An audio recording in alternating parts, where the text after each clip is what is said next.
Hello and welcome everybody to the Jabber Talkie, your favorite podcast where we talk about all things at all times. And today we have a great and exciting episode about reputation. Let me turn it over to my man, the Butt. Hey everybody, yeah, another edition of Jabber Talkie. I think this is our second one where we just come in and chat it out, hear people's ideas on various subjects. And today we have a panel of four of us. I guess we're all sort of hosts and all guests all at the same time. So today we have ecoinstant and meno and mo knows, and we are all going to be discussing. Mo knows presented us with a white paper on a new way to think about reputation, a new way to have a reputation score on the Hive blockchain. So we're going to go over his idea and just talk about reputation in general. Um, why don't we just first, really quick, just check in with Mino? How are you doing out there, Mino?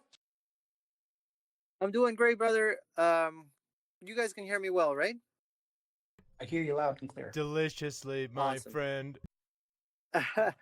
Yeah, I'm doing great. I'm having a little bit of issues with my internet at home, so I am right now inside my car outside a bakery looking at some pastelitos and suffering a little bit. But I am happy to be here because I think the conversation we're having today is such an important conversation, and one that, believe it or not, it doesn't sound exciting to talk about reputation, but it is exciting to me because I think one of the most important things that a community can have is a defined culture. And I guess that is really what this conversation is about. Yeah, we're going to talk about Mo's idea. Turns out that Mo knows actually knows. But this is motivated because I think Mo understands. I don't know if he's a sociologist. We can ask him about that. Or maybe it's just a passion of his. Mo understands the need for a culture that is conducive to good behaviors. So that's why I'm excited, because Mo's solution was so simple. Have you ever had those things, but that somebody tells you something and then you go like, why didn't I think of, and you get angry a little bit because you're like, why didn't I think of that? Has that ever happened to you?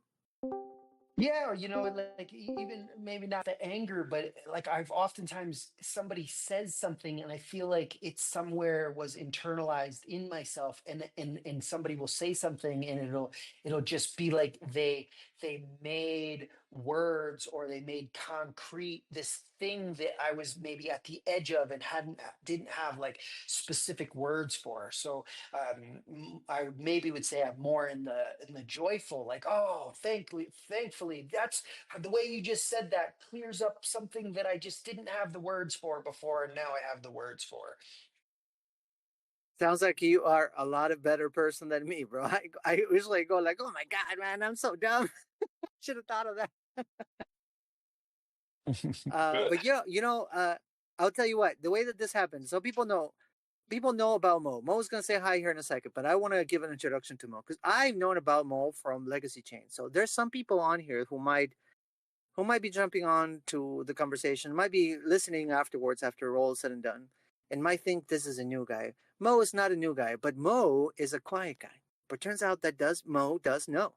And me and him have had interchanges before about dramas of the chain. I think the first time I talked to him was in the whole DLive scandal. So like you can think about how far back. I think I want to say Mo might even be older than me. I don't know here in chain. He's going to tell us here in a second. But um, this has been a brain baby of his for a little while. So I'm going to let Mo say hi now and tell us more or less how long he's been on the chain, why he likes Hive, why he's so motivated to contribute to this conversation, how is it that he came about with the idea, et cetera, et cetera. All right. Hey everybody. Uh, I've been on the chain since July of 2017.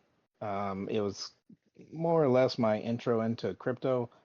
I had heard about Bitcoin and was talking to a few people about about Bitcoin and didn't understand anything about cryptocurrency, and somebody suggested, hey, you should get on Steam and start learning how it's done, and that's exactly what I did.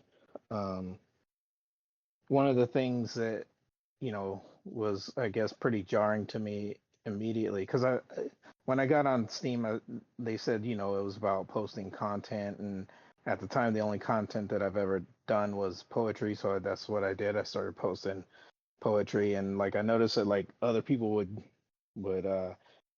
they'd post something and immediately get like 40 upvotes, and I'm like, that's weird, like that they have that many fans that read their stuff so quickly. And then I figured out about like auto voting chains and stuff like that, and then but that kind of really just kind of spurred my inspiration to really start like understanding like what the actual blockchain part of it was all about, and then all the other social interactions that followed after that. And so it really to me was about like, okay, I need to start getting with like a community. This is before communities were a thing, but like, a community. And so I started reaching out, trying to find, trying to more or less find my tribe.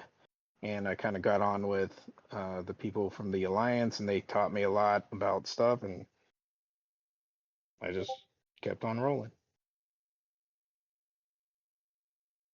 Awesome, bro. Well, the Alliance are good people. I know people from the Alliance.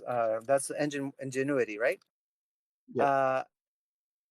Yeah, and this is one of the factors I think that can irritate somebody, because we've always talked about branding, how it is that we sell this chain. The idea that you come on here and you post your amazing content and then you're gonna make money. It's never been true per se, but it's also never been a good idea to say it, in a sense that even if it was true, it also sets a terrible expectation, because you cannot promise everybody success, and it seems like it's one of those things that it was over promising from the beginning. Wouldn't you say so, bud? Yeah, well, here's another thing. You can look at this in two ways. I 100% agree with the it's maybe setting us up for failure by promoting it as a place to come make money.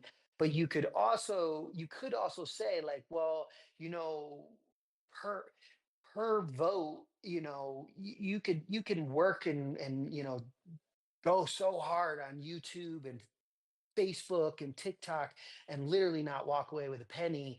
And you can, no joke, come on and do your first post, or do any post at any given moment, and one person can vote you, plenty of money. And or you can get, with 10 votes, you can all of a sudden have 20 or $30. So there is a sort of a magic to that. And it is money. It's internet money, but it really is money and can be used. So yeah, I mean, it's just, for sure, when people come with the expectation to make money and it doesn't happen, that is, I think, something that drives people to leave. So there's definitely something in the expectation. Yeah. Most definitely. I, And the thing about this conversation regarding reputation, and I think Mo is going to back me up on what I'm about to say, and I'm gonna let him explain it to me the way that explain it to you guys the way that he explained it to me. Um, One of the reasons why I think I'm convinced by this idea that reputation is so important is because it sets also a value on the correct behaviors. First of all, sets you as a brand new user, you can jump on and look at reputations and kind of get some sort of compass going on, like, oh, is that the direction, more accurately than just looking at the current number that we have. But more importantly so, and I'm going to let Mo elaborate on this. You are invested in that number. You know what I mean? That number becomes important to you, right? Why would you say, Mo, that is important to you? Like your reputation. Why? yeah, well, I think the name. I think, when the word reputation means something, and it means like the opinions, the more or less publicly held opinion of something or someone. And so when you come on the chain and you see a reputation score, you want it to be, everybody wants a high reputation. They want people to think highly of them generally speaking. So you're gonna do even me knowing what the reputation score actually means currently, the whole computation behind it, I still want to increase my reputation. like I still find a little bit of joy whenever that number increases by a little bit, even though it doesn't mean what I feel like it should, like what it doesn't mean what the word means. Well, let me jump in And here because I feel that so much. I I'm a social animal. I do things, and a lot of more than money. A lot of the things that I do are to develop a reputation. I just want to tell an anecdote. My father said to me, "The most valuable thing that I'm giving you is my last name." And it's valuable because of who we are and how we work. And do not ever do anything to ruin it. I gave it to you, and I hope that you'll give it to your children as as valuable as it is, or even more valuable. That you would continue to increase the reputation of that family name, as whatever that was. In our case, it was a hard worker, honest, maybe even a little bit creative, and so I wonder, it's specifically not money, right? A reputation, right? Because money is a whole different thing. It's something beyond this monetary value. And how is it the case that the system we're using is so poor at actually defining reputation? I don't know. Do we want to go through the history? I think this has been known since 2017. Yeah, Well, I can you give can it. break I down think the math for people, Mo, because I know you got the math down. If you can explain it as easy as possible, what does that number mean right now? Yeah, so I won't get into the full math of it, but I can tell you what it is. So basically, the way reputation works is when you receive an upvote, the first thing it does is it checks to see if the person, or no, never mind. I'm sorry. Let me back up.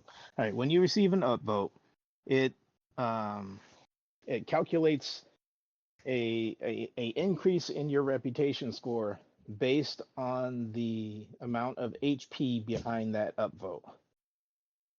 And then and it's I'm pretty sure if I remember correctly, it's instant. So like if somebody with a big upvote comes in, they could change your reputation score even before the 7-day period ends. Of course, if somebody comes along and downvotes you after that, then they can they can decrease it. But that's the basic issue of it. So you're they run it through a logarithmic scale to make it more difficult to gain reputation as it goes along. But that's the basic gist of it. And as far as You know downvotes what it go, reminds me of? And maybe this is a really good way to explain it. I don't know if you guys have played RPG games. It's more like that, right? Like you level up your character. It doesn't say if you're being a good guy or a bad guy. There's games where you can be a bad guy, like Baldur's Gate. I remember being addicted to that game. It's like EXP. It's like experience, wouldn't you say? yeah, I guess you can put it that way. Yeah. Um, Now, another issue with reputation is that, as it stands currently, and of course, this is why I think it needs to be fixed, is because a bad actor can come and say, let's say that somebody doesn't like me for whatever they think people that live in Ecuador deserve to be flagged to zero, downvoted to zero, and if that person has a lot of HP, they can lower my reputation to the point where I become not shadow banned because we don't have censorship on the platform, but in a lot of front ends, my username is going to have a negative rep, and it's going to be all the way in the bottom, and you're going to have to click show show comment to see it. You're going to see that it's there, but you're going to have to click show comment. So it's kind of basically dampening my voice, and so it doesn't require for you to actually be a bad person per se to get a bad rep. It just requires you to piss off somebody that can really hurt you, and of Yes. course and we've seen it. I don't. I've Do you want shared. to remind everybody of the flag wars a little bit? Who wants to take on that? Well, I've shared in the chat an example of a high reputation user. Even after all of the flag wars, Hygiene has an 86 rep. It's almost impossible for normal users to even get into the 80s. I think I've been posting for 7 years, and I've recently hit 77. I'm very proud of that. Even though I know this number is next to meaningless, we have basically the cause and widely hated user Hygiene at an 86 reputation, nearly unreachable by any normal human. Yeah, and so that's also one of the things that I wanted to address too, is because so here you have a reputation that goes counter to what the consensus of the accounts say, because even if let's say there's Hagen supporters and there's not Hagen support, there's Hagen people against him, his reputation would not be the highest. Objectively speaking, it wouldn't be the highest. It would be at least middle, probably more likely a low reputation. Most people don't like Hagen, even if they didn't participate in the flagging of him. And the thing is that because he has such a high reputation, the only downvotes that could affect his reputation have to be from people that are higher than him. And I think at the time he was the highest reputation on Steam, and I think he's since been surpassed, but it's not like only one more person, yeah. And if I'm not mistaken, somebody correct me if I'm wrong, all that rep that Hagen got was from one account called Rancho Relaxo, Well, which apparently he controlled as well. So it was also his basically own he self-made. self-voted himself into being the highest rep on the blockchain. That's Yes. crazy, Buttcoins. Buttcoins, have you ever bought yourself a trophy? Back in the day, I don't know about buying myself a trophy, but I did a few of these. I was playing the game, and it was just like, oh, well, it seems like everybody buys, bids to get their post up. So if it was a post that I felt like this represents something that matters to me, then maybe, I don't know, maybe like up to 10 posts, I think I paid a bid in order to get big upvotes, but man, that this very interesting information that you just mentioned there is, I did not know that if you have a high rep, that somebody that has a lower rep, if they downvote you, that it has no effect on you. That seems crazy to me. Yes, I believe Yeah. that that's the case, not with upvotes, but with the downvotes. But basically, it's just one of the examples of how utterly broken the system is, and the fact that we've known it for so many years. Um, most of this information is coming from these whale wars 6 or 7 years ago. Yeah. The upvotes will count from any account as long as it's not negative. So if they're negative and they upvote you, it won't go towards your reputation. But yeah, and so like if I have a 25 rep and somebody has a 24 rep and they downvote me, it wouldn't matter. It wouldn't matter towards my reputation. They could still take away rewards though. Yeah, this is an interesting concept that I think we need to put it in front and center so everybody kind of doesn't lose track of this. Everything we're talking about is really not related to the money. It is, but it isn't, because again, reputation. You can have a negative reputation and make money on the account.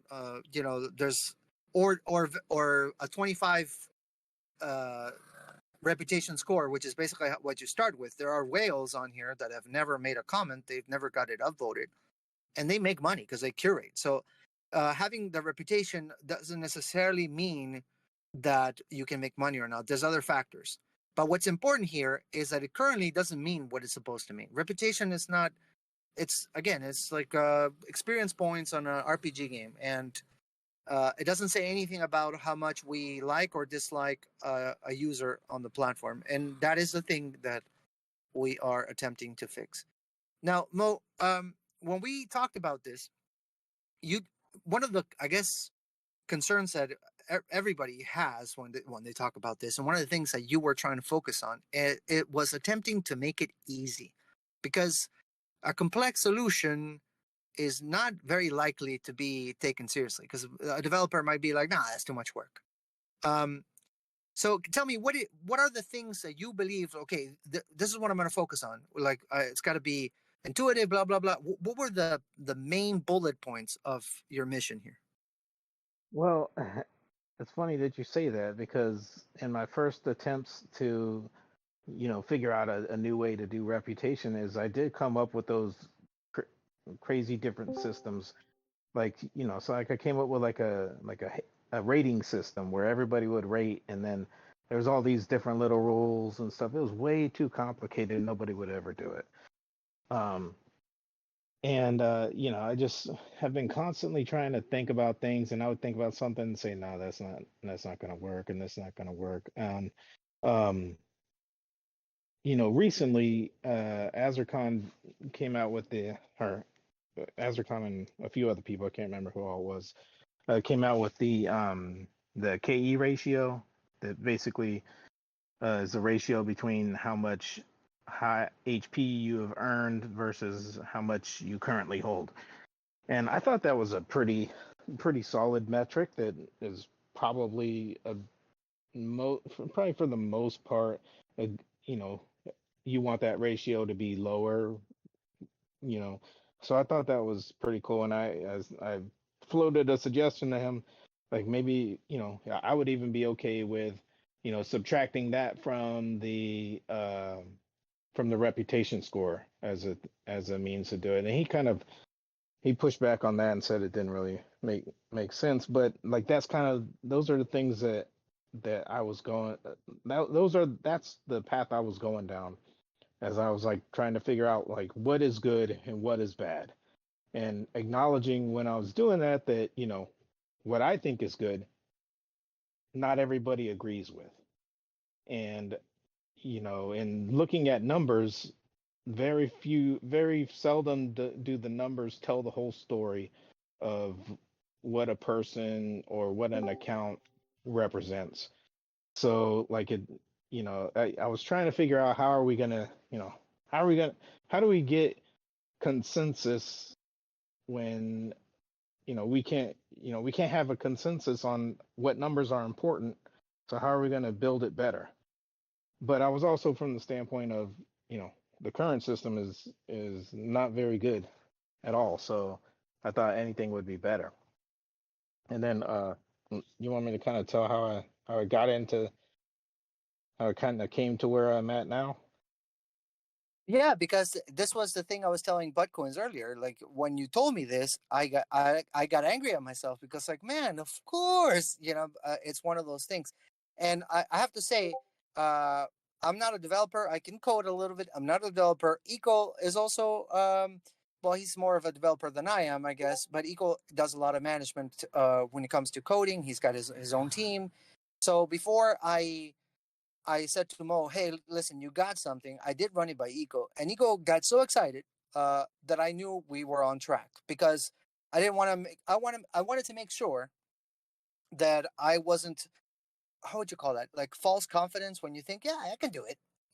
like somebody might might see a YouTube video of a DIY video of how to fix, I don't know, let's say how to fix your car, like change the muffler or something. You're like, I can do it. And then you talk to a real mechanic or somebody that is doing the work, putting in the work, and it was like, dude, it's not going to be 5 minutes. So I wanted to make Yeah. sure I wasn't that guy watching a DIY and think, we can do it. So I run it by Eco, and Eco got so excited. And after you talk, Mo, after you tell, then I'm gonna let Eco, if he can, jump in and give us his opinion of how easy it is to implement. So go for it. What's your idea? All right. Well, first, I'll say that I had the same thing that you had. Like, why didn't I think about this before? It's been years. But anyway, yeah, it kind of came about because I was recently reading the book Tipping Point by Malcolm Gladwell, and I had read some of his stuff before, and he talks about the golden ratio, the number of 150, and that's basically that the societies seem to graduate towards groups of 150, and that after 150 there's a drop off in like productivity and happiness and a bunch of other things, and it's all based on this study done by a guy named Robin Dunbar. And Dunbar had different tiers. It was five. Basically, there's usually five close relationships that a person has, and then I think maybe 15 after that are like the next tier out, and then a tier with 50 people, and then a tier with 150, and 150 is the community. Um, and then it just kind of clicked with me. I'm like, hey, maybe if we build like little 150 communities, we could do that.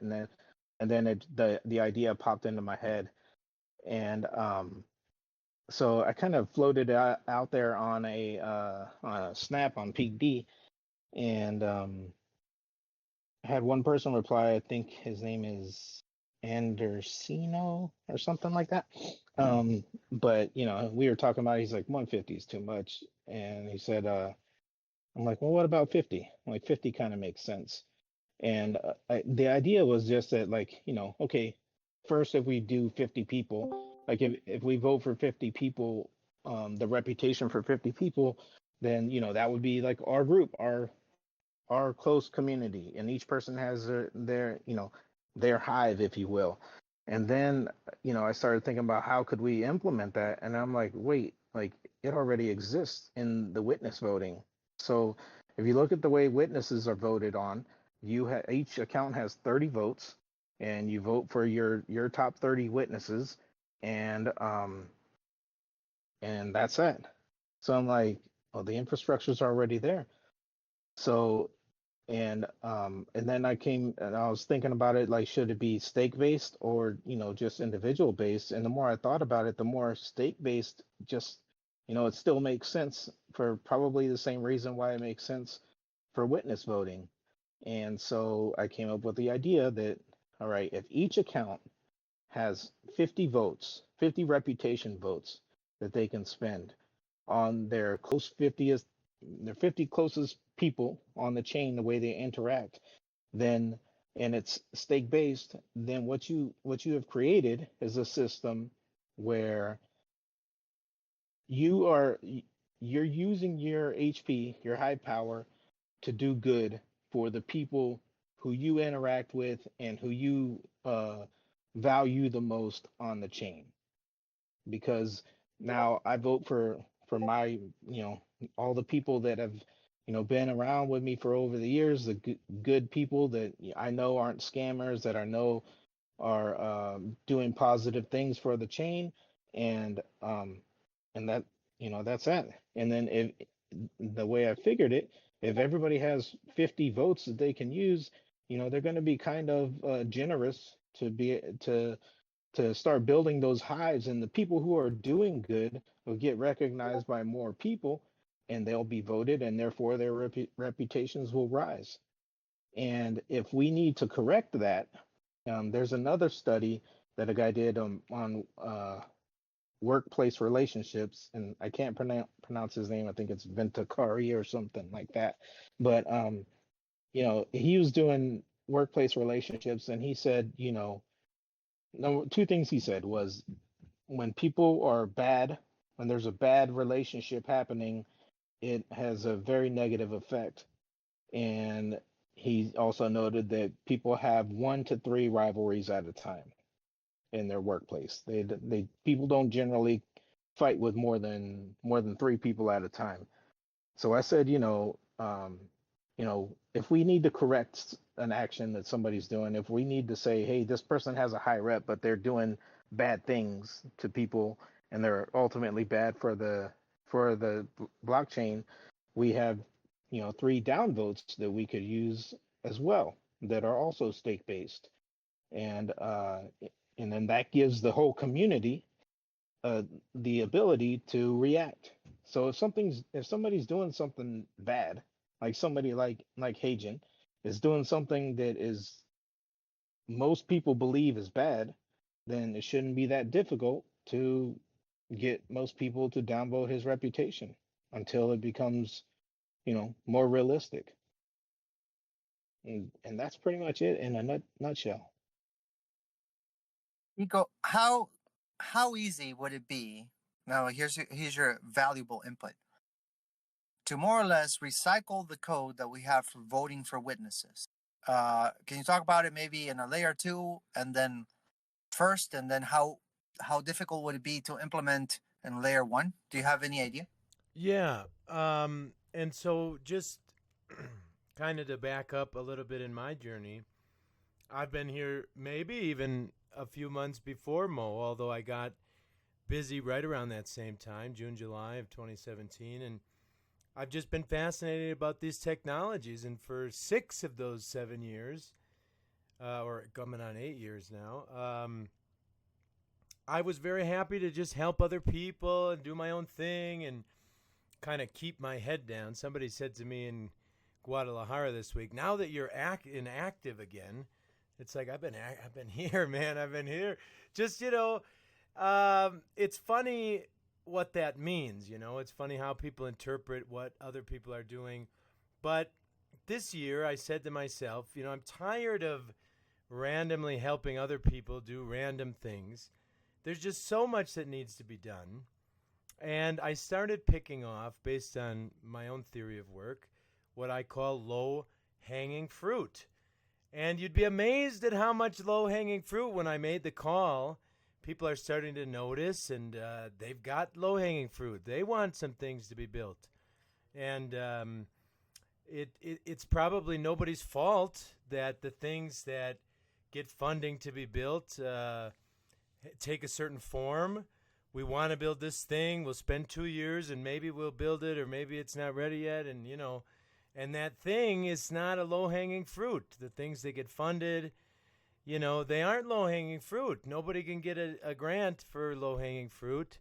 Little tiny tools that are just missing in our ecosystem. Well, one of the coolest things that I love to do in my life is to work with open source technology, because it's part of the low-hanging fruit model. You can make slight adjustments, and you can use things that people have built over the years to connect. And so you asked a couple of questions there. I want to try to break this down. So first of all, we've mentioned the KE ratio. How hard was it for Azercon to pay someone to build the B-Balance site? And there's a KE ratio now. It's just math. It's the easiest thing in the world to do math. And he built a site where somebody could see the math. And now he's going through kind of the next process. Marky mentioned it in the chat, where maybe we can show that number on Peak D. None of that is hard. It is a process. There's steps involved. You have to do it first. You have to show it. You have to talk about it. You have to get people to pay attention. And then eventually, if we agree, no number is perfect, but if we agree that there's some value in this number, all we got to do is reach out to the front ends and say, hey, would you tap into my API, or would you use this math and show this number? And that, again, is very easy, especially when the math has been validated.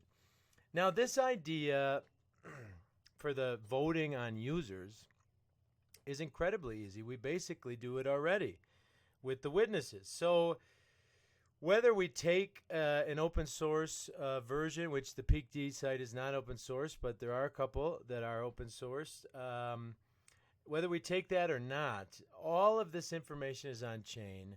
Casting a custom JSON goes on chain. We can invent a new hook. I've done it before. Every step is easy. We can show it on an interface. There's some maybe things to think about. I mean, are we going to show 18,000 active users, or are we going to make the people like search for the users? Or are we going to do a front end that, lets you click on it right on their blog page? I mean, there's options. So maybe the hardest part is deciding between different options, but everything about this is easy. But it is a process. There's a development process, and then there's a social process, telling people about what we've done, encouraging them to go to the site and cast a vote or more. And then if that goes well, if the community responds to it, there's another process, reaching out to the front ends, say, hey, we have this API. Would you just tap right into it and put it on your site? And all of that's, none of it's fast, maybe, but it's all easy. There's nothing difficult here.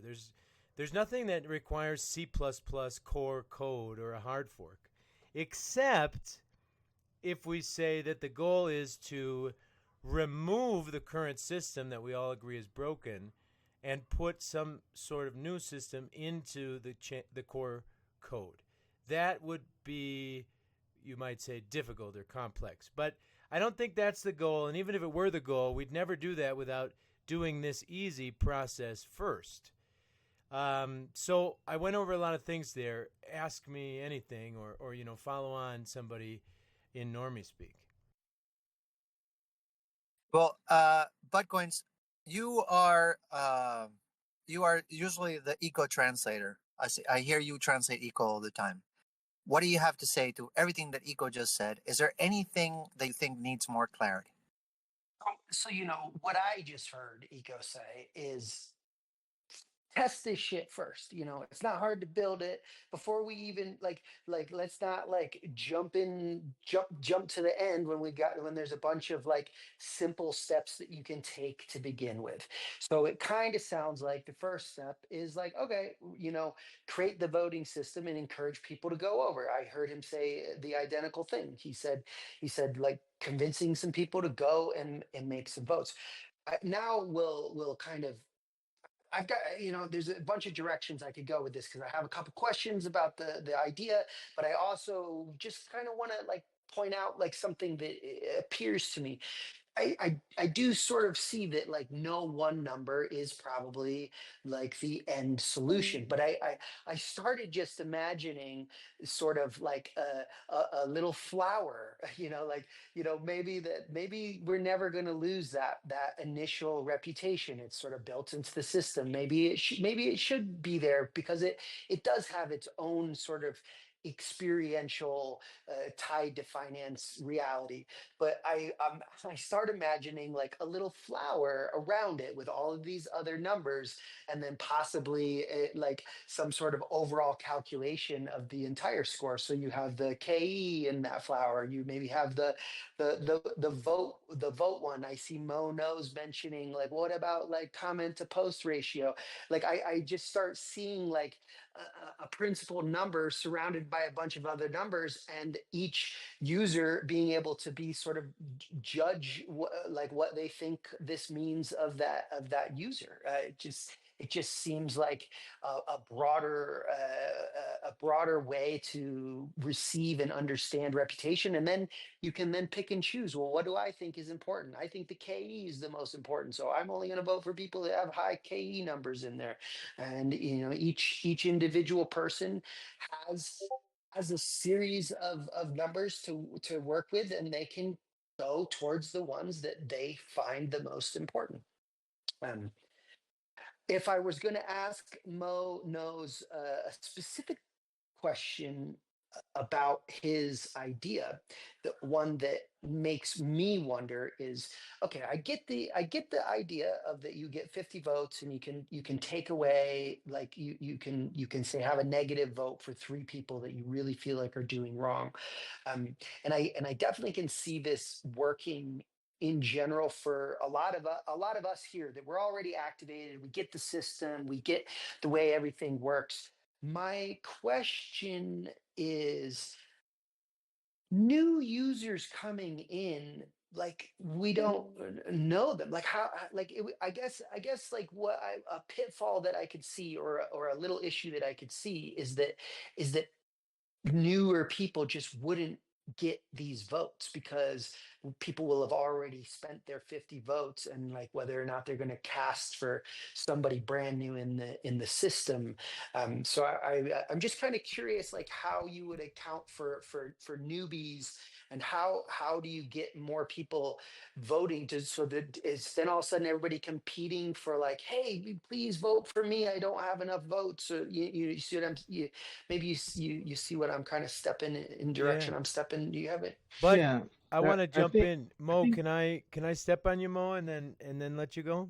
sure, sure. Well, I just want to mention one thing because I really love that you mentioned Dunbar number, and I've written a few posts about some follow-on implications that are maybe lesser known about the Dunbar numbers. But one thing about this free and open testing without hard forks, just kind of built on top of our blockchain data, is that these numbers can be played with. 50 and 3, I said yes, because you know what? We could beat 77 and 4, or it could be anything.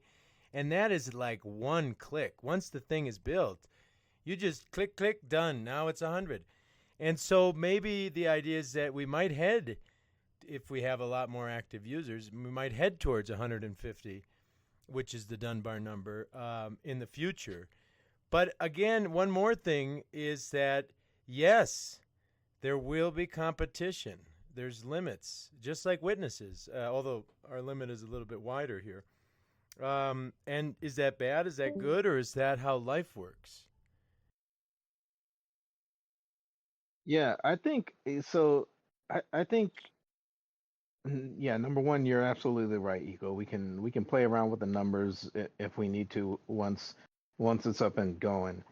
If things are working out badly, change parameters. But I also think that I think 50 might end up being the right amount, but I think it's a good place to start. Uh, when new users come on, they get a reputation of one, and the idea behind that is that, hey, they have an account, and that's a start. So they're not at zero; they're at one just for being here. Um, but they'll ask, uh, how do I increase my reputation? And they'll be told, you interact with people, make some friends, you do things, you make your posts, uh, comment on other people posts, all the actions that are generally thought of as good actions on the chain.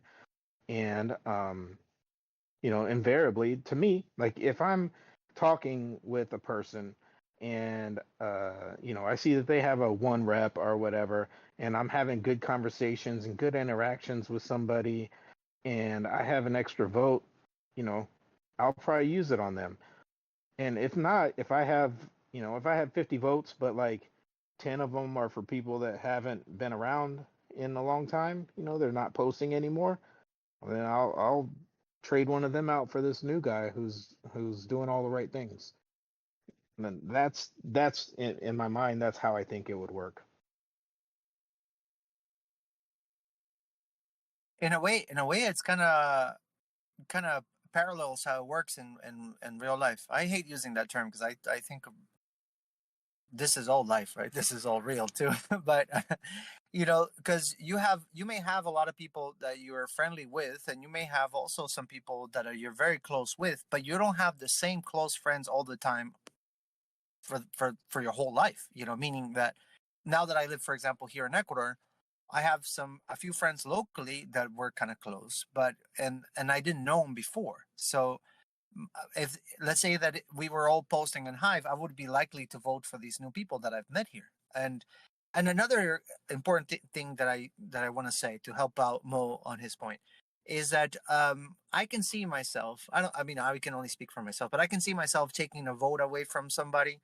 Um, if that person is pretty much like up there in, let's say for example that I have the friendly moves, that I've been voting for the friendly moves for a really long time, and all of a sudden somebody joins the community, and friendly moves is like one of the highest rep accounts.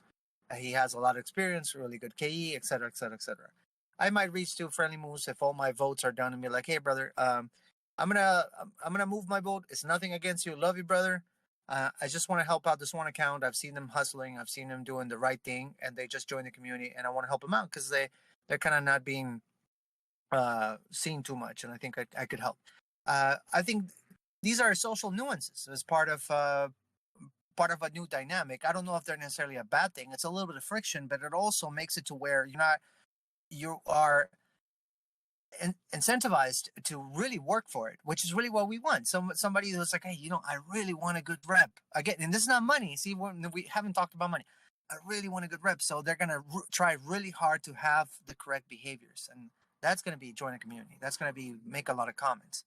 That's going to be be supportive, be involved, vote for witnesses, do all the things so that somebody with stake can vote for you because they see you being a good Hivian. It's almost like I don't know what you would call it, like ugly word, but I can't find another one. It's almost like an indoctrination of sorts. Somebody comes in, they don't know what to do, but we can guide them through the behavior so they can win votes from us.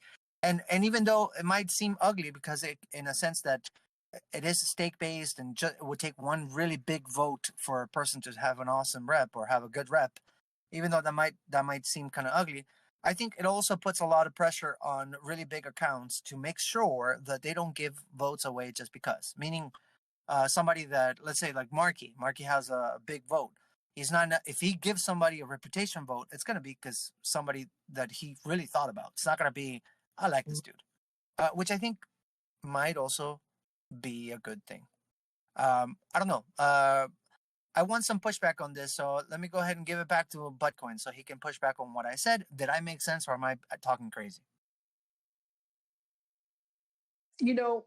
Like my pushback just in general, and this is and it's like I find my brain going in many different directions. I can 100% agree that a better reputation system and/or many systems that allow each individual to see a series of numbers, and they can judge for themselves which direction they want to lean in. That all starts to make sense. But I think that my biggest pushback is we are already so fucking complicated. I see somebody up here talking, Zanti Socialist was saying, people don't want to blog. They're not going to come here for blogging. And I think that there's truth in that like not everybody wants to blog, especially young people. They're not I mean, you ask somebody young to write 300 words in general, like your general like person under the age of 25, you just ask them to like go hike a mountain. Like that's a fucking nightmare for them. And for maybe I'm going to make a few pennies. They're not thinking in like these long-term things that Hive is you have to sort of think of your future and think about what comes in the future. And it's already so complicated. So I guess my biggest pushback is, are we complicating an already fucking complicated system? That would be my pushback.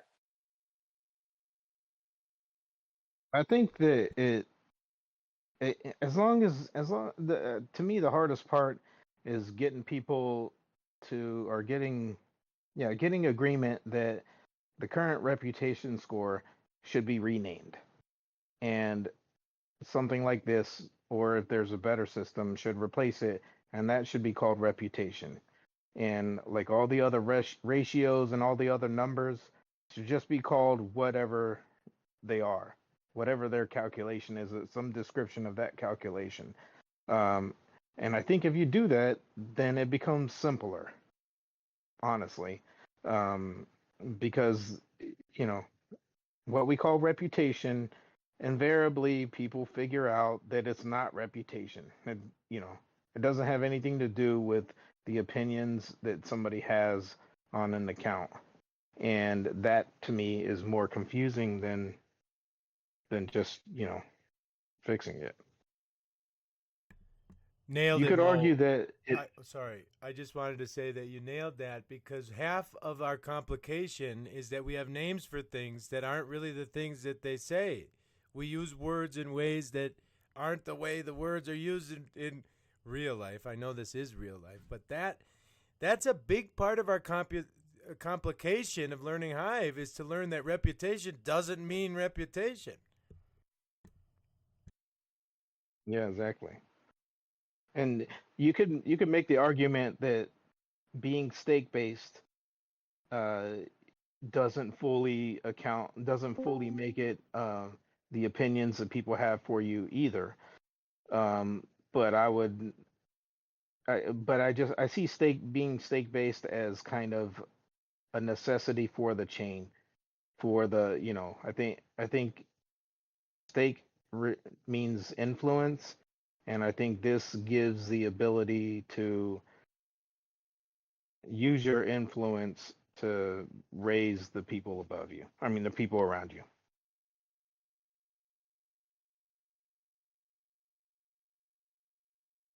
And it There's a kind of social there's a dynamic here that we can only guess, I guess, what's going to happen. Like we can only uh obviously the only one that here is technically qualified to do a educated guess would be Eco, him being a sociologist. I hope that it wouldn't take that long for it to somehow find a balance, because um in a way we do carry reputation as a normal element of society. We just not, it's not a score that you have in your t-shirt when you walk about, but it's not a foreign concept. I have to be liked. I have to be nice. I have to be valuable. Those are not foreign concepts. So I don't think, even though it could be technically difficult, like to explain, I guess it is also intuitive why you should care about it, why you should want to have a high reputation, why. And to me, even though that is a challenge or what have you, like teaching somebody about this new thing, come here, let me explain to you. To me, the best part about it is, um, it, in my opinion, it's going to really curtail bad behaviors, because most people are going to, that want to misbehave, the ones that are going to cheat the system, maybe use bid bots or self vote all the time and extract everything, are going to know that if they do it, it is likely that person's going to get a bad rep. And I'm going to say something that maybe a lot of people won't agree, but this is kind of factual. It's not my opinion, and you can look this up. There's studies on this. Not even villains consider themselves villains.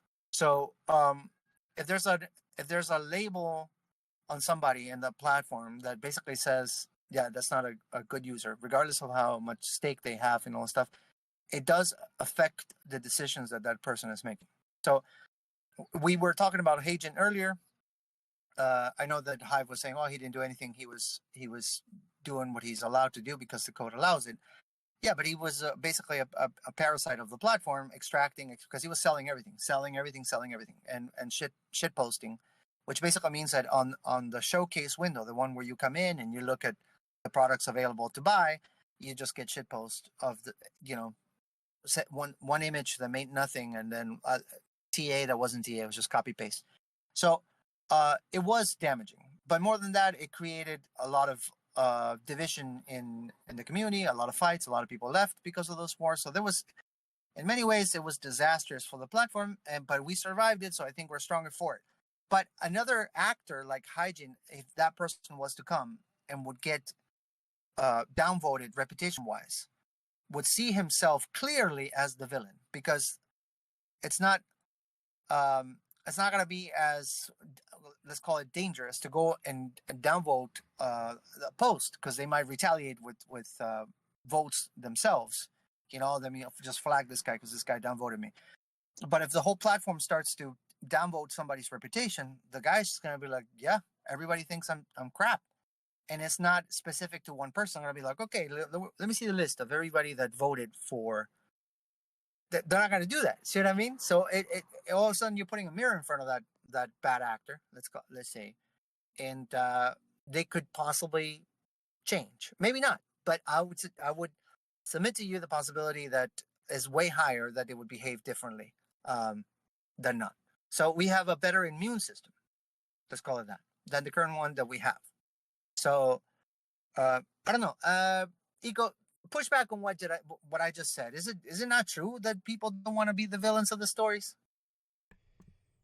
Well, yes, I mean 80-20, right? So generally, social interaction has served us well. It's helped us build communities, even build civilizations. The social pressures and mores that we've developed are very important and integral to, human society.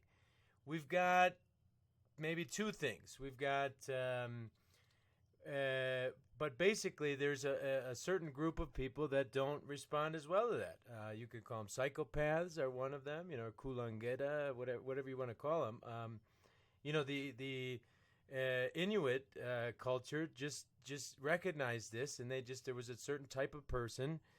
They just shoved off an ice floe. Like if you can't get along, float out to sea. And so as we release these open source technology, I mean, what do we do with psychopaths? That's one thing. And then there's some other things too. We don't all agree. So we don't all, and that in a normal society, that's generally worked out by this one person, one vote thing. So like we're all humans. But when you have a staked-based system, it is possible, especially as it becomes this vernal pool where we're smaller and smaller. Obviously, bigger decentralization, bigger groups are going to be more representative. But it's totally possible that because we have a stake-based system, and we have that because how easy it is to create accounts, it's totally possible that the psychopaths could be in charge at some point, or at least in charge of a big enough stake that, objectively or subjectively bad things could be getting rewarded. I mean, it's very complicated. I'm one that does believe that what we're doing here is unique and interesting. It's cutting edge, you might say, of sociological work, and that future anthropologists will study the chain data to figure out what the heck was going on. So I would just not rush into conclusions. I would say for the most part, you're right. And for most users, they're going to want to try to fit in. That becomes a problem, though, too, in a world with no rules. I often have to deprogram Spanish language users because it's my opinion that they've been, programmed to do certain things that are just actually, no, that you don't need to do that. It might even be counterintuitive. You may be working against yourself, making, 3,000 word posts about nothing instead of shorter posts about your real life, because you're chasing, some curator's vote. It's very interesting. I would say it's unsolved, but generally, yes, social norms work, generally. So if I'll just jump in real quick here and say a handful of the things that I've heard and I agree with, or just ideas that I like. So this idea that we come in and we have this reputation, even if it's mislabeled, and that we enjoy seeing that number go up. It creates some sort of dopamine effect. We all like seeing our reputation go up. It feels good. And I think that it goes to any tool. When I found out about the KE and I looked at my KE, and my KE was really good. I felt good. And so this is where I do think we're onto something of this gamification of reputation, like parameters or points and that maybe the more the merrier. And I think I think maybe my question would be first steps and whether they could be consolidated. And maybe this is a question for Eco. So if say we did an easy knock up page and we could point people at it and be like, hey, go and vote for this experimental idea of Mo knows, another way to like think about your reputation. And let's imagine that it goes pretty well and enough people are voting, and it's feeling good, and it's giving a nice viewpoint of the way people feel about different accounts on the chain. And then my question becomes is, when these data numbers, or these numbers of whether it's the KE or this, or whether another system happens with the vote to I'm sorry, the comment to post ratio, um, and we start getting those all, then I guess ideally you don't want to have to go to multiple different places. I think the end goal is for it to sort of be on a front end page, but I think that is sort of a future based thing.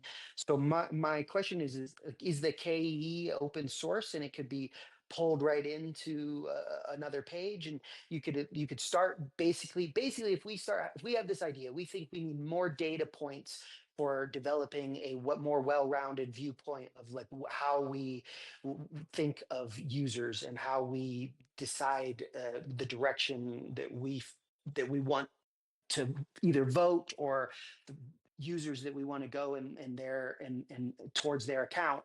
And we have a place where we can just be like, this guy sounds interesting, I'm going to go to that site and I'm going to plug in their username, and then I'm going to see a bunch of these numbers of that we've put together.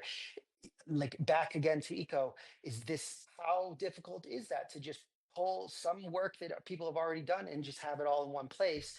And once we start to have it all in one place, then we can start talking about convincing front ends to bring it. I mean, is this a massive endeavor, or is this not so massive? Well, my personal opinion is that all of this is easy if we do the right steps along the way. None of it would be fast, but I kind of imagine, based on what you said, Bud, a flower with a human curation or whatever. I don't know if Mo has a name for his number yet, but we can ask him. But like that human curated number in the center, and then we've got, whatever we're going to call reputation as it currently exists, a voted amount. We've got a KE ratio. We've got, 5 or 6 petals, comment to reply ratio. The petals are developing, and yes, KE and all of Azarkan's work and his team's work are on Be Balanced, and they are open source. I don't know if they have an easy API yet, but I would even be willing to help them do that. And as HIVE comes out, these things are easy in the sense that if we all work together and participate, they'll naturally come about step by step. In an easy way. Every step along the way will be easy. And I imagine that beautiful flower and front end to go to check it, and eventually an easy API to feed that into a Peak D or an Easton C or any front end that wanted to put the reputational flower onto the profile pages.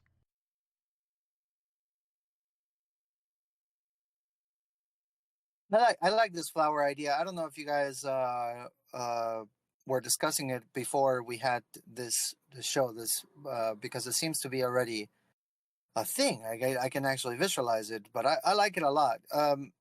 And to address a little bit of buttcoins concern, do you guys think that this might get things too complicated, or it's just a matter of better onboarding? Meaning that if we were to succeed not as a blogging platform, because that's just an app. The thing is, we have to move away from just thinking so little, right? It's just we have so many things. Whatever app is being developed on top of HIVE would have to have a good onboarding system to where they teach them, hey, this is the things that matter to us. This is this flower. This is what these things mean. Because it's like learning to drive a car. Like, I don't know. Am I being too optimistic here? No, bro. Sorry, I just want to jump right back in because first of all, this could be the next Jabber Talkie. Like, how does Google do such easy onboarding? And they have 75 different tools. There's every once in a while somebody will say, "How do I do that?" I say, "Oh, Google has a tool for that." And they go, "What?" But nobody thinks Google's complicated. So we need to figure that out. That's probably another talk. But But no, I think this is exactly right, Menno. Like, we need to figure out a way. I think if it's done right, a reputational flower symbol is not more complicated, it's less complicated. As long as the people understand, you don't need to know everything on the first day. But there it is, all the easy information as you dig in and as you find more. Okay, so according to my mom, my grandmother does think Google is too complicated. But generally, I think we can strive to be a robust framework ecosystem and still get new users on for the one or two things that they're getting hooked with, and maybe they can learn more later at their leisure, or leisure, as it were. Mo, tell me something, bro. Do you think do you think that you can onboard somebody, get him or her uh, to be a proper Hivian in just a few days, or do you think you need weeks to teach somebody how to do it? Is it still too complex? I I don't know what a proper Hivian is. Um, I I think I can onboard and explain the reputation, like this reputation score, to him pretty easy within a day, him or her. And I think it's easy as you find your tribe and see if they'll vote for you. And I think that the votes will come naturally if you just interact with people. Whatever you're doing, and it doesn't necessarily have to be through posts. Like if you're talking about, like, I know Starkers is talking about the people spending HBD idea, which is I like that idea. That's a very interesting idea. Um, but like, let's say I don't ever make a post on Hive. Well, you could still have a good reputation just as if people vote for you. People vote for your rep. If you're like a core developer that doesn't post, or if you do post, you want to post short form stuff. You want to post memes that you get off the internet from other places. That's what you want to post. And you shouldn't be your reputation shouldn't suffer if people decide to upvote that post. But I don't think I think this makes a lot more sense than what we have now. And I think new people onboarding, okay, that makes sense. Like, it wouldn't even be a thought to them, I don't think. Yeah, it's like you have a easy way to explain it. You just got to get people to vouch for you. That's it. Make Exactly. friends. Yeah. I love that, guys. And And people want different things. That's exactly right. And we're starting to come to grips with that as we start onboarding people for different things than just blogging. And I want to get an audience member here, Snook. Snook, are you available on the mic? Do you want to come in and share some thoughts with us?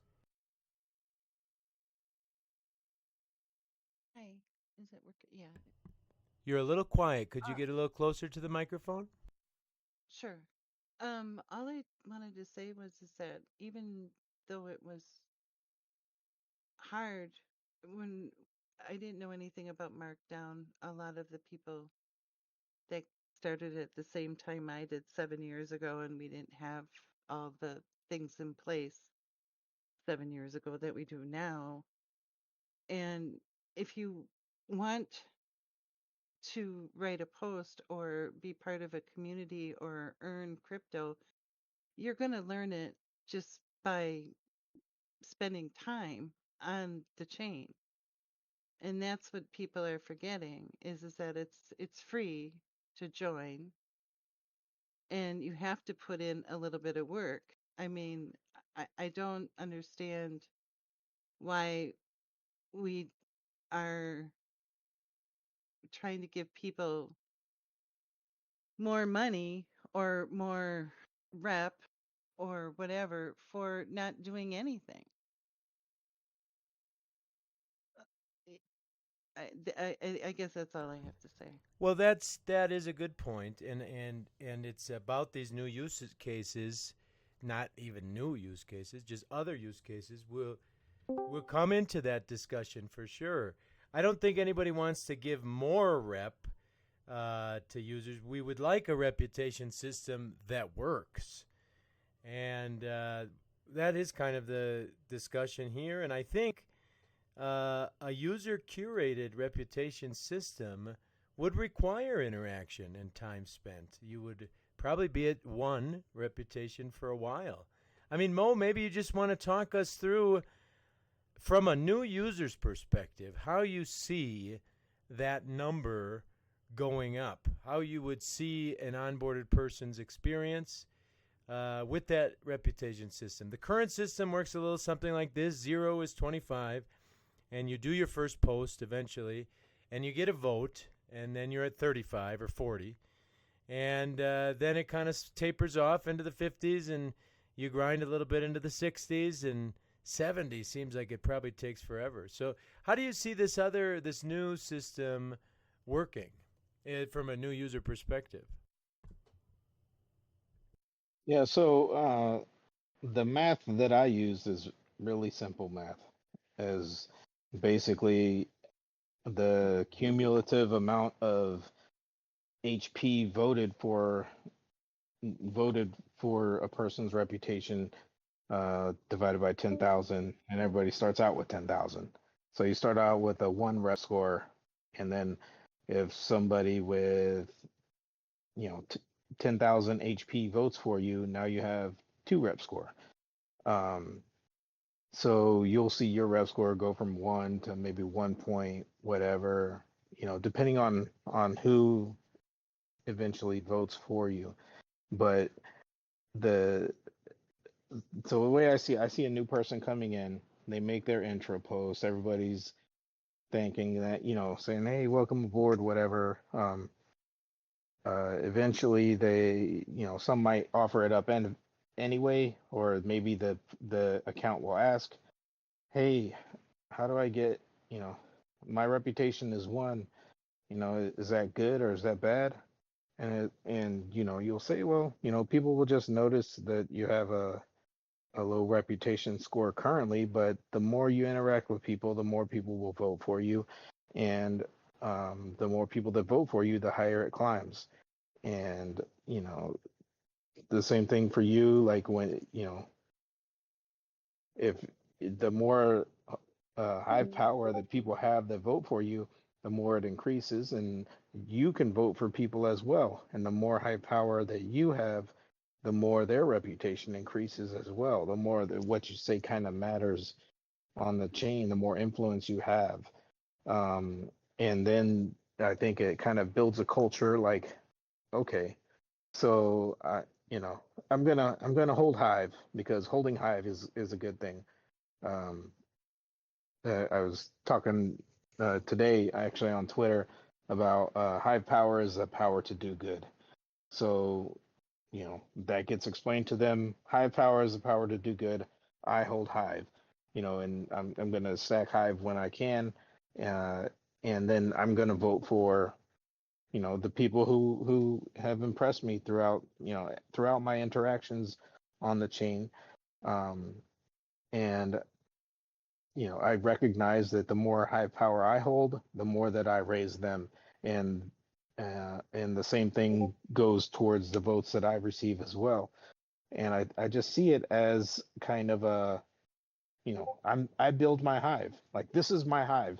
My 50 people is my hive, and I'm gonna facilitate interactions between them, and people are, chances are,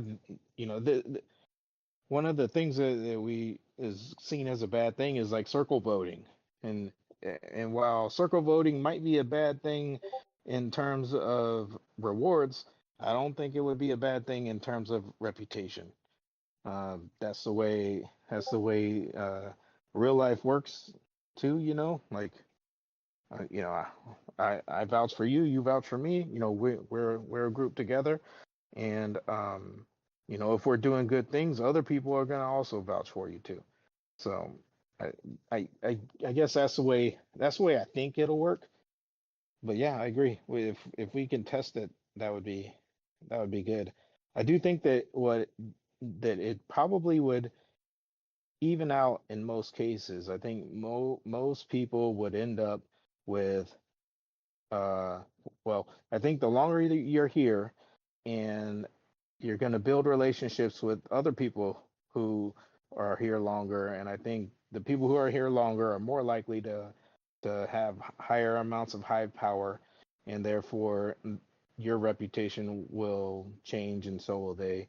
Um, and I also think that if you do engage in like circle voting, you know, you're going to want to have more hive power yourself as well, because if somebody with a lot of hive power votes for you, I think that unless there's a reason not to, you're probably going to want to reciprocate even if your vote is a lot less than them. But I guess my main point is when people connect with other people, that's what you're kind of representing here with this number. And so that would be the thing, is just connect with other people. So I'll just jump in here. We're kind of getting to the end of our podcast. So I'm going to make my last little statement and leave it to Meno to close. First off, I want to say thanks. I think the idea is great. I think it's absolutely worth an iteration and a try. And you know, from my standpoint, the a lot of times we have there's you know ideas are a dime a dozen around Hive. And the real thing that separates it is actioning the idea. And Mino often says like, will anybody pay for this? I think he's got a post about like, does anybody actually want this? Which I think is great, because it just really says that, you know, so many people have an idea and they try it, and then it's crickets. So at the end of the day, I think we got to take that first logical step, and you know, take this talk and turn it into like proof of action. And so hopefully we can move from here, talk with Eco what exactly it takes to make something simple, and then start pointing people towards it. Because I do think it's worth a try. Why would we not try? And by on a little side note, I really appreciated what you were saying about the hive power is for doing good thing that you tweeted. Just a little almost every time I power up and I send it from the blockchain, you know, like if anybody was like wanted to be so tedious as to go back through, like whenever I transfer money, I normally write in the memo, do good with it, or for doing good. Yeah. But I just thought that was like interesting when you said that. I was like, oh, wow, that's really the way I think about hive power as well. And with that, I want to just really say I appreciate it. These talks are amazing. It's really good to be thinking about it. I love that this idea of a flower comes out of it, and maybe we can just start taking these steps in that direction and creating a slightly more accurate reputation score. So thanks for your time today, and I'll leave it to Mino to close up the show. All right, guys. Well, I want to say, first of all, thank you, Mo, for coming forward with this, for reaching out. Your ideas inspired me to reach out to the guys, to my butt friend and my eco friend, and you got our support. I don't know exactly where this is going to lead, but I have a feeling that we're headed we're headed north. You know, I think we are on track of something really, really great. And what I want to do with today's podcast, the way I want to close it is, I want to close this with a little bit of hopium, but also realistic hopium. Mo took the time to write out a white paper of sorts, and he showed it to me. I think it's easy enough to understand. It's not that complex.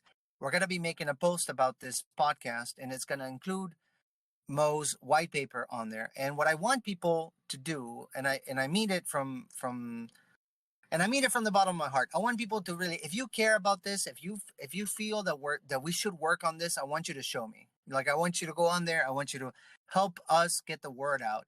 support that post. All the proceeds are probably going to go to Mo because he's the one that made the white paper. But share it. More important than voting for the post. Share it. Talk to people about it. Let's see if it can pick up steam, because we know the rep system is broken, and all of us have 10,000 ideas of how to fix it. But I don't think any of us came up with one as simple as Mo. So I think we can get the big whales, the developers of the platform, to be interested, and if we do things right. But like Eco said, it's a step-by-step thing. So I don't know exactly how this is going to work out after we do the post, but what I do want to see in that post, even if you are not 100% convinced, I would love to see people get in there, read it, and push back. Obviously, what is it that you like about it? What do you think can be improved? And let's get the conversation polished, because the moment if I were to sit in a chat with block trades or any of the core developers to do something to incorporate this into Hive for good, or even just Jarvie, because we're going to put it in PT, I want it to be so polished that we're not gonna struggle selling the idea. See what I mean? So that's where I am. So again, I want to thank Mo so much for coming. Thank you guys for being here today. We're going to be closing this part of the podcast. There's always an after show. People hang out, people chit chat, or what have you. Obviously, you're welcome to stay. I am going to be leaving for a little bit, but we're going to close it here. Again, thanking Mo so much for coming. Thank you, Eco, for recording, for being awesome, bro. Thank you, Buttcoins, for your awesome output. Output. I don't know what I'm talking about. I'm probably too tired. Need more caffeine. But I'm happy. And I'm excited. Again, guys, I don't know when the post is going to go out. We will be posting it from the Eco's account, the Web3, I'm sure, or Buttcoins. Well, I don't know. We'll let you guys know. But when we do, check it out. Push back, make comments. Let's work on this, guys, because it's for all of us. It's not for me. It's not for Mo. It's not because I have this big plan or I'm going to get money from the HF. No, I want to be proud of who we are. I want to be proud of the culture that Hive has. And I think this is going to help us get to where we want to be. Anyways, that is going to be it for us. You listen to episode number 2 of Jabber Talkie.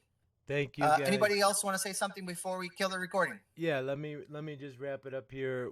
This recording will be in the next 2 days on the Deep Web 3 Secrets channel on YouTube, and most likely Buttcoins will be putting out the official post with the white paper, and we will continue to talk about these issues moving forward. Thank you once again for participating in the recorded session. Jabber Talkie 2 Reputation.